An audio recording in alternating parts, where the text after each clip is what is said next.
cold one in Lagos, and of course, various parts of the country experiencing their own fair share of the weather experience. But here we're going to continue our conversation on economy and politics and all those key sectors that drive the economy and the developments that are happening at this point. I know most of Nigerians, like others across the world, are celebrating the holiday to mark the Eid al-Fitr, Muslim festival. But here in our studio, we have the conversation on deepening innovation and technology in Nigeria. Very important to take Nigeria to become a very vibrant, productive economy. With me to lead this conversation is Mr. Nsikak John, a technology and innovation expert. Good morning to you, Mr. Nsikak. Good morning, Otto. Nice to be here. Yes, nice to have you. Thank you. And we've heard much about this age, which is the age of the fourth industrial revolution driven by digital technology. Just take us through this age and how critical the 4IR is shaping the global and Nigerian economy. Thank you, Otto. Thank you for that question. The 4IR, like we know, is a time of unprecedented, technology advancement. Before we talk about the 4IR, you have to understand the other industrial revolutions. Yeah. Okay. Yeah.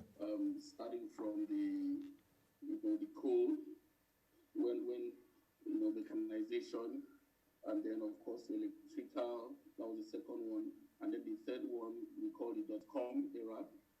All of the internet technologies, and now we have the fourth industrial revolution. If you look at what happened with the printing press, we had what we call the Gutenberg movement, where it was such a phenomenal innovation, to change the world. And this is around the 14th century, 15th century. And today we are having over 20 Gutenberg movements at the same time, and that's why the fourth industrial revolution is very phenomenal. So we have the blockchain, we have advances in artificial intelligence, we have big data, we have machine learning, we have solar, solar energy, we have self-driven cars. All of these are happening at the same time and bringing exponential growth, technologically, and creating opportunities for everybody globally. And so that's why the fourth industrial revolution is very powerful, and it's also enabling some tech-enabled fintechs, some SMEs, to challenge, the global heavyweights. You can call them heavyweights. And so you see that small companies these days can, just start and leverage these smart technologies. And before you know it, they are grossing 1 million customers, even 10 million customers. Recently, a company that doesn't have, inventory, they don't have staff, they don't have any intellectual property, was bought by, Microsoft for $7.5 billion. $7.5 billion. A company that doesn't have IP, no staff, no intellectual property, no assets, no workforce. And that company is called GitHub. These are the kind of things that are possible, that we see happening in the fourth industrial revolution. And it's challenging everybody to respond. It's challenging governments, it's challenging organizations, even individuals to respond. And we say that if you don't respond, if you don't respond, you'll be disrupted. It's either you are the disruptor or you'll be disrupted because of everything that's happening. So I'm sure as the conversation goes on, we'll go into the details of this, but that's just the synopsis. That the fourth industrial revolution is here, exponential technology is here, and anybody that can leverage technology now can disrupt any vertical, any industry at all. I mean, I like your intro, particularly part of GitHub. Just imagine you were the one that founded GitHub and you sold it for $7.5 billion. Obviously, as an acquirer mind, the governor will come to meet you, and of course, the Nigerian government will come to meet you and say, maybe we'll get some of the pie for support in this kind of time. $7.5 billion is massive. Of course. Nigeria got $3.4 billion from IMF, so you can imagine a company bought for $7.5 billion without intellectual property. Nothing.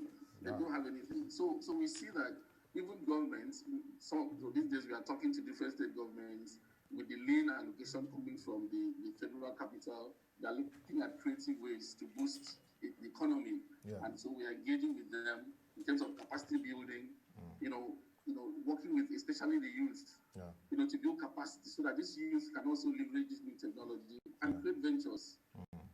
VC funds are chasing Nigerian ventures. Yes. Nigerian fintechs are saying they cannot get funds. There's a knowledge gap, and we've cracked how to fix that gap in terms of bringing Nigerian fintechs to understand how to access this capital, this mass pool of capital that's available for their growth. So we're working with state governments and seeing how we can put together some training programs, some capacity building that grows the capacity of your young people, to create these companies and then also boost economic activity in their states. Yeah. And you have been involved in this for like over 2 decades. But let's look at innovation hubs, because countries like what you see in Silicon Valley in the US, that was where a lot of ideas, innovation, and very vibrant tech companies have sprung up and doing great things across the globe and really adding to the market capitalization of the US exchanges and security exchanges, and also contributing immensely to the gross domestic product of the US economy. So let's look at innovation hubs in Nigeria and how they are adjusting to the new realities. We know you're also involved in this, you also engage others. What are you seeing in this period? Well, it is an interesting time to technology, innovation, and digital transformation. We have a global health pandemic, but the solution, the way out is a health challenge, but this is a health challenge that the punching arm, the way we would solve this health challenge depends a lot on technology. This is a health challenge with a technology solution, with technology intervention. So we see that a lot of the fintech companies are doing very well now because, from the word go, fintech companies, their focus was to leverage digital channels. And so right now, they are the only group of people that were ready for what we're seeing now. And we are seeing a lot happening. So as somebody who also runs an innovation hub and works with all these fintechs, we're also seeing a lot of traffic, in terms of consumption. We are seeing a lot of interest. We are seeing, that they are scaling very fast because of what's happening globally, because they've been ready, because they always leveraged technology and digital channels to do their business. So right now, if I want to count innovation hubs all over the country, maybe about 200-300 known ones, and so to actually, ramp up the numbers, right? Because innovation hubs, like offer incubation and sometimes acceleration to these ventures, depending on their stage of journey. So if we have more innovation hubs, we are going to see more ventures birthed, more ventures birthed and doing well. So what we're doing right now with the fintechs in our cohort is just pushing them to take advantage of this window, because I see the window of opportunity. People are waiting for things to go back to normal. Things are not going to go back to normal like that. This is probably the new normal.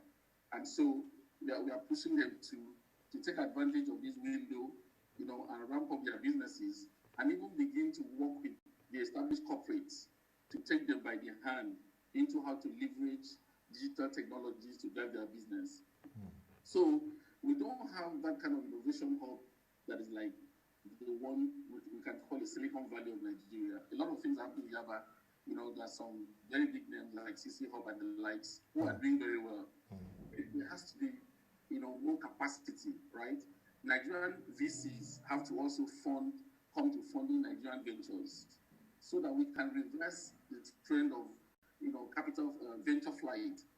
We are seeing that most of the funding we are seeing between 2018 and 2019, about $500 million came into the country, foreign VC funds, for Nigerian fintechs. And a very small piece of that pie was from, internal VCs. So the internal VCs, internal corporates must also come to the party. Because the challenge with having those foreign funds come in is that those ventures are not really Nigerian ventures. They are just running in Nigeria. Because the people who give you money, early especially, will also determine where you are registered.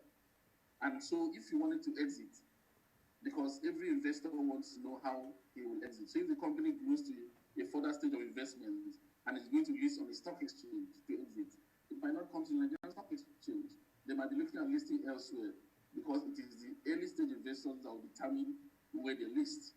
So it's very important that Nigerian VCs, Nigerian corporates, HNIs in Nigeria, angel investors also participate in what's happening in the hubs, so that we can support these ventures. Africa and Nigeria is the next frontier. I can tell you, everybody is looking to this side of the world as the next frontier, because this is where we have the challenges. And when you have the challenges, you have the opportunities. So I think innovation hubs are doing well. We need to ramp up capacity, and local VCs have to come to the party. Yeah, I mean, I agree with you. We need to ramp up capacity. We know some states even have innovation hubs like Akwa Ibom, Ogun State, and even the Northeast. There's this innovation hub that the Vice President, Professor Yemi Osibanjo, went to visit in Borno State to see how they can also ramp up, like you say, capacity, look at solutions for that region, which has been really devastated by insurgency. But let's look at the attraction, like you said, the next frontier, Africa and Nigeria. Just recently, we had an interview with the Chief Operating Officer of Fintech Association of Nigeria, which you're a member in terms of your representation organization. 10% of what you said, $500 million, came in Q1 2020 investments. And discussing with various other private capital investors in the course of our program, they still say that investments in fintech are still key for the private capital, private equity and venture capital firms.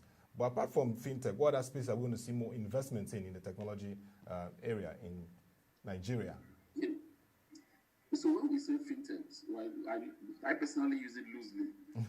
Fintechs are not just small companies challenging the financial heavyweights. I use it loosely. When I say fintechs, I actually refer to all the other techs, like big tech, inshort tech, event tech, anything that is run on the platform. Yes. So maybe it's better to say tech-enabled SMEs. Yes. So yes. we're seeing a lot of people.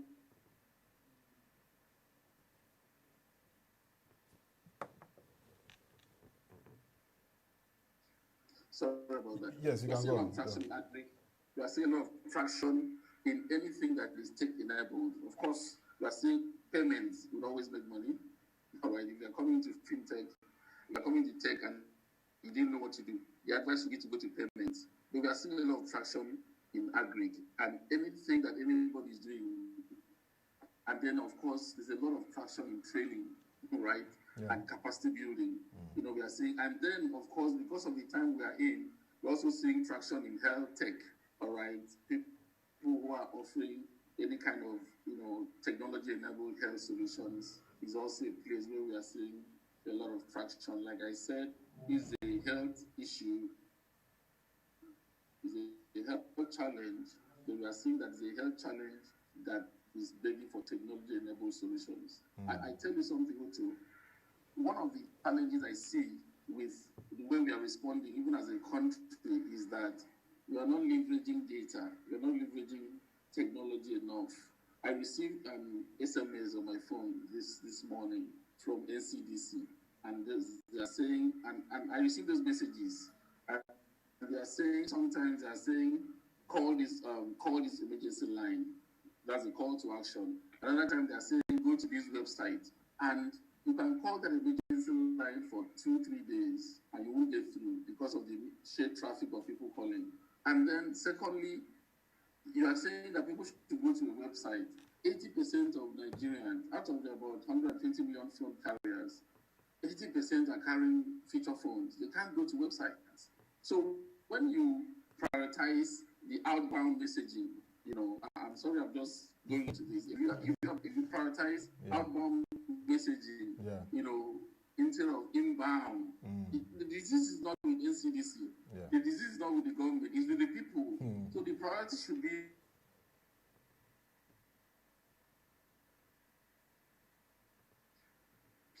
communication, like reporting cases, getting information and things like that. We have suggested a USSD channel. We had even done something.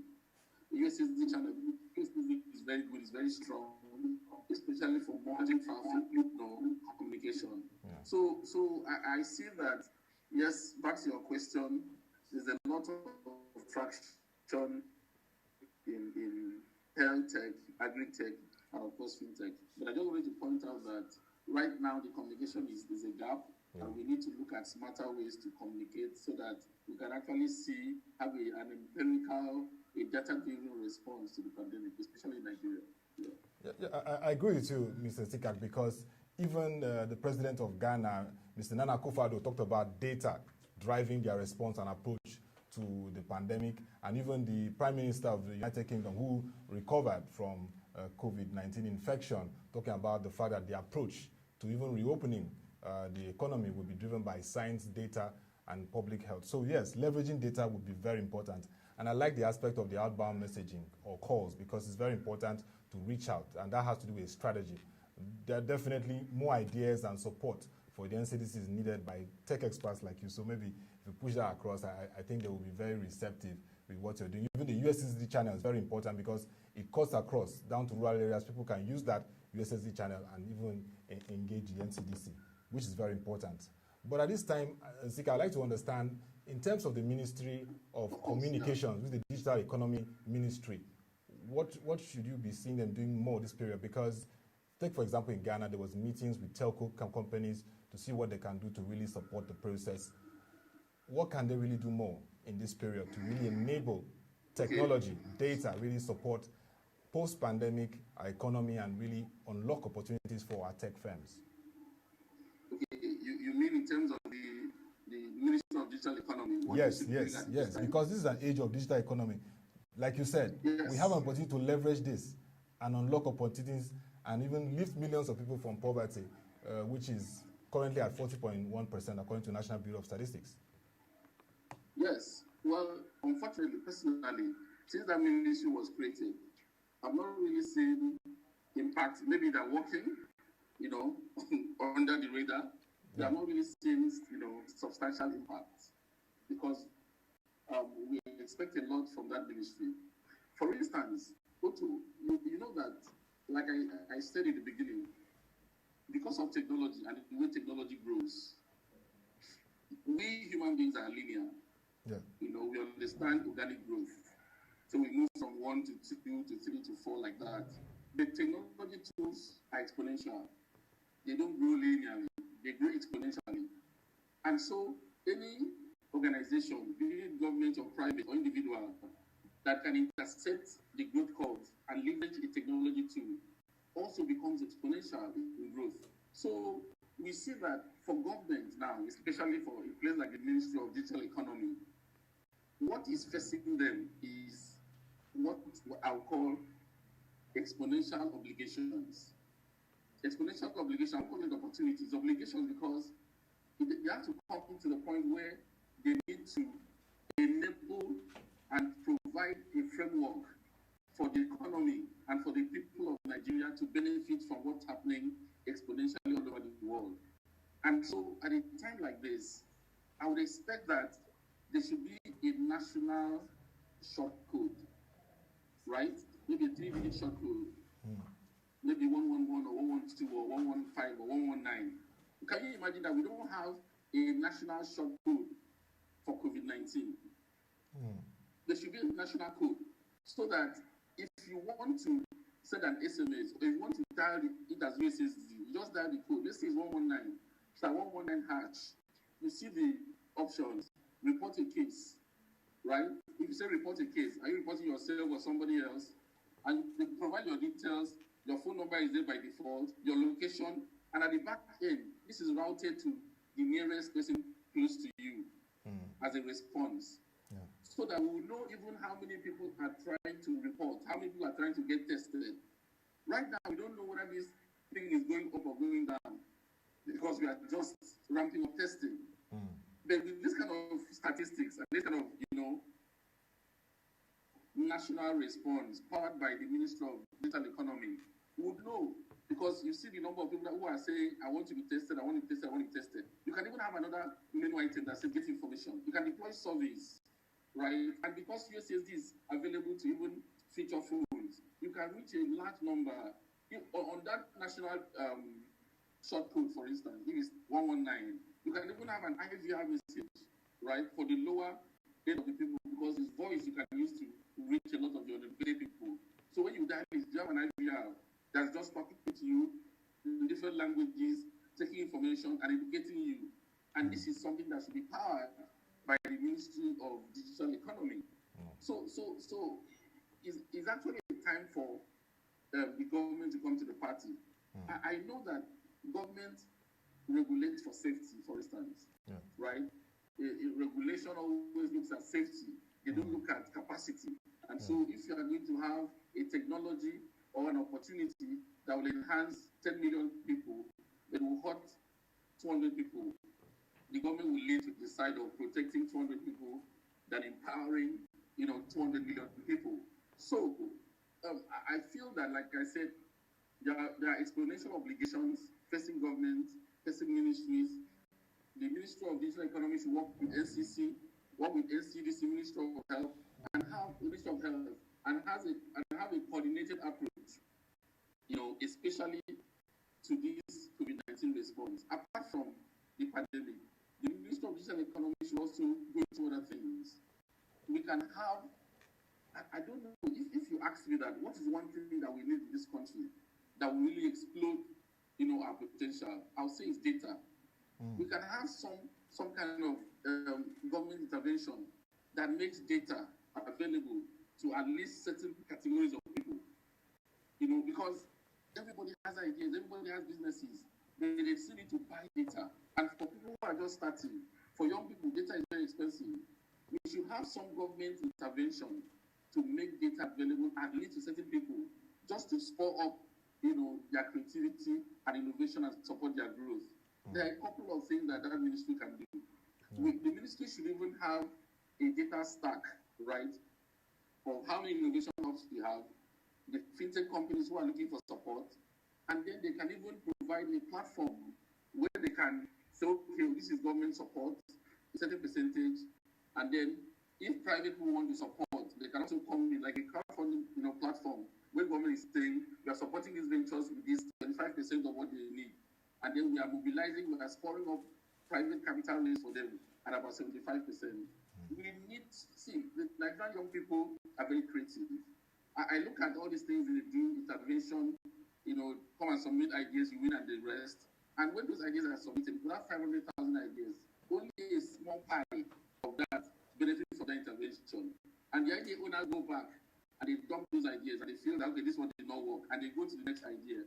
Meanwhile, there was nothing wrong with that idea, because if you know what to do, you can succeed with any idea. If you don't know what to do, you fail with the best idea. So I feel that, the Ministry of Digital Economy should do a lot, right, to spur up the economy, to help the creativity of young people, and then apart from even supporting other government agencies, to become digital and leverage technology. Yeah. And still speaking on the Ministry of Digital Economy, they have like you said, they need to have a national short code for this period of the pandemic, though they launched a national code for the country. But let's look at the telco space, which is very critical at this point. Our conversations here, data is very important. We're having webinars, virtual meetings, but that infrastructure to enable that is very critical. And like you said, the digital economy is really happening now, from e-commerce to all spaces in the tech sector. But telcos are very important. We also need enabling infrastructure. For example, the governor of Ekiti State reduced the cost of right-of-way from 4,000 to about 145 naira. I remember asking him that question at the Nigeria Stock Exchange, what he was doing as the chairman of the Nigerian Governors Forum to work with his colleagues to really create an enabling environment for broadband penetration. He has taken those steps. What other critical steps need to be taken now, working with telcos, because this is a period that we really need robust infrastructure for our digital economy? Well, the telcos are businesses. Yes. And I must confess, these are glory days for the telcos. Yeah. They are cleaning out. Yeah. They've not maxed out on their infrastructure, right? Yeah. All right. So today you can still do this Zoom call. You are connecting with some, telco network. I'm connecting with the telco network. Yeah. So the capacity they have today can support the Nigerian economy, right? What I think needs to happen is, how can we bring more people? How can we enable more people to communicate? Yeah. Okay? Can we have some form of, the cost of the time we're in rebate? Can we have some form of discounts? All right? Can we have some form of coordinated support. Can NCC work with the Telcos, for instance, to say, let's have some, communication enablement? Is it price slash? Are we going to offer data, on a cheaper rate? I don't know what this, because the Telcos must also show their support. I see them do things. So if you dial a short code now for a telco service, they can give you a message, you respond. After giving your response, your data balance, they can show you your data or credit balance, they can show you some COVID-19 message. I think they need to go beyond that, right? To really see how they can, enhance communication at this point. Talking about that national short code, that code, NCC would have worked with the telcos to have an arrangement so that code is still free, for instance, right? I know that the national emergency line is still free. Yes. It's difficult to reach. It's difficult to reach. If it was a USAID channel or an IVR or SMS channel, it would be easier to reach because those channels can carry more traffic and they need to be toll free. Okay, the NCC will work with aggregators and the telco to offer it toll free. Those are the kind of things I'm looking at this point. Because as far as I'm concerned, the telco infrastructure is not yet inundated. Transactions are still going on. We can still call, we can still text and chat, we can do data, transactions. So the capacity is there.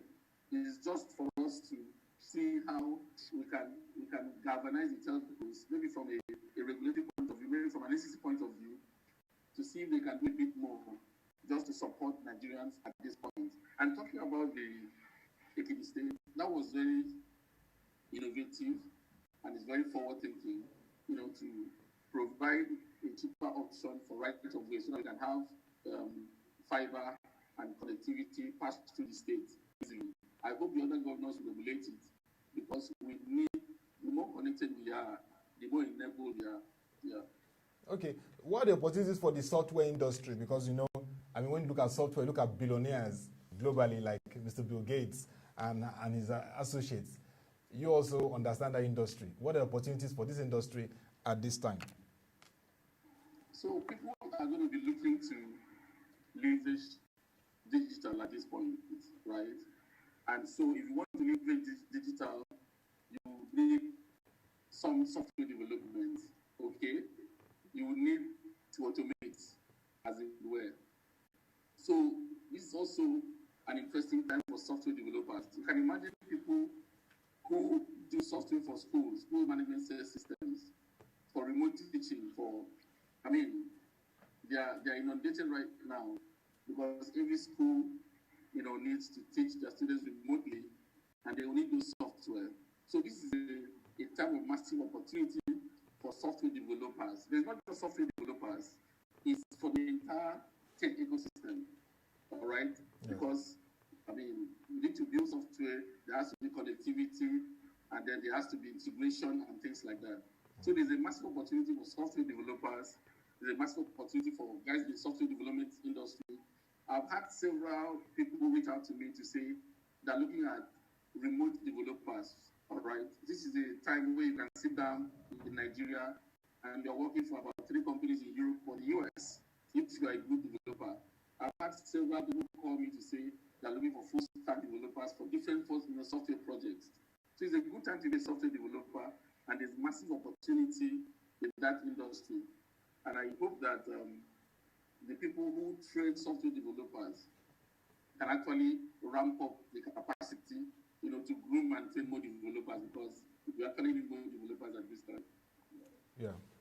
Thank you so much, Mr. Nsikak John, technology and innovation expert, for your very insightful contributions on technology and how very critical it is, we know, but areas that we can really leverage on. You talked about data, very important opportunity to leverage on this period.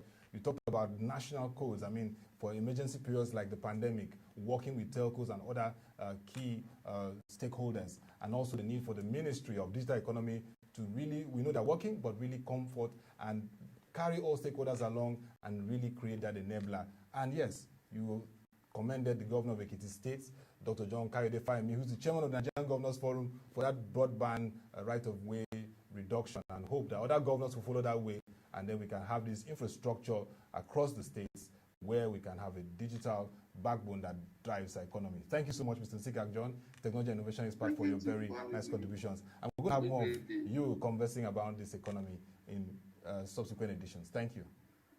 Thank you. Yes, that was a very interesting conversation around deepening innovation and technology in Nigeria. And just before we wrap up from this show for this morning, we just have this breaking news that Nigeria's gross domestic product grew by 1.87% year-on-year in real terms for first quarter 2020. Very interesting. Nigeria's economy grew by 1.87%. Note that the trends has showed US experiencing a contraction, has shown UK experiencing a contraction, the Eurozone experienced a contraction, France, Germany experienced a contraction, and even Japan, one of the G7 industrialized economies, recorded recession. But Nigeria here grew by 1.87%. You don't want to miss our 10 o'clock first edition of this week market review, as we'll be discussing Nigeria's economic growth trajectory with Professor Akpan Hoganekpo, an economist and public policy analyst, a man that has been in the fiscal and monetary space contributing to Nigeria's economic planning and strategy. That's for 10 a.m. Join on www.proshenji.com, our website, to get all the news stories, analysis, and reports. Stay tuned and don't miss a market review session. To become your way, thank you for watching. Have a nice time and stay safe.